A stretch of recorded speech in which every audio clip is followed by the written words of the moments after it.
There is someone who's been given a sword, or in fact just has a sword. They have a sword, therefore God has given it to them, and their job is to use that sword to kill bad guys, or to threaten to kill bad guys. And what that will do is stop the bad guys from being so bad and let the kind of medium guys and good guys just sort of live their lives.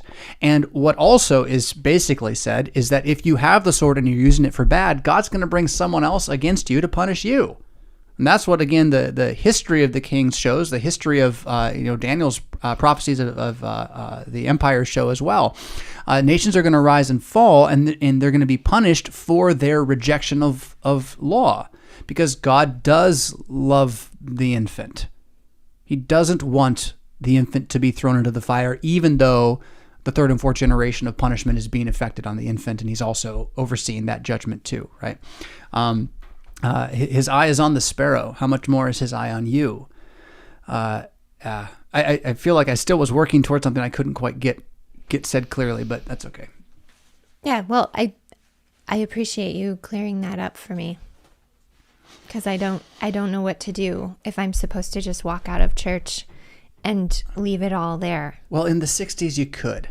Or at least so the TV convinced us. Yeah. And but that's what's being advocated, right? It's all just, Cubs versus White Sox. That's all the disagreements really are. And so we should leave those out of the Christianity. And that's what we're effectively saying when we make these arguments is, they're just matters of opinion. And Christians can have varying opinions on this. Like that probably is true with regard to like monetary policy, like gold standard, except for when it's not, because it's a dishonest scale, which the Lord hates. He hates it when you devalue the money so as to steal from the poor. So it's not like I'm not saying gold standard is the only path at all. I don't hear me saying that, but like, no, Christians really should talk about that with each other. Like these concepts shouldn't be unheard of to us. That God wants us not to steal, and that means to trade with honesty. Yeah. So like the principle we should all be agreeing on. God hates dishonest scales, for example. Yeah. And the method, that's, gold standard, whatever.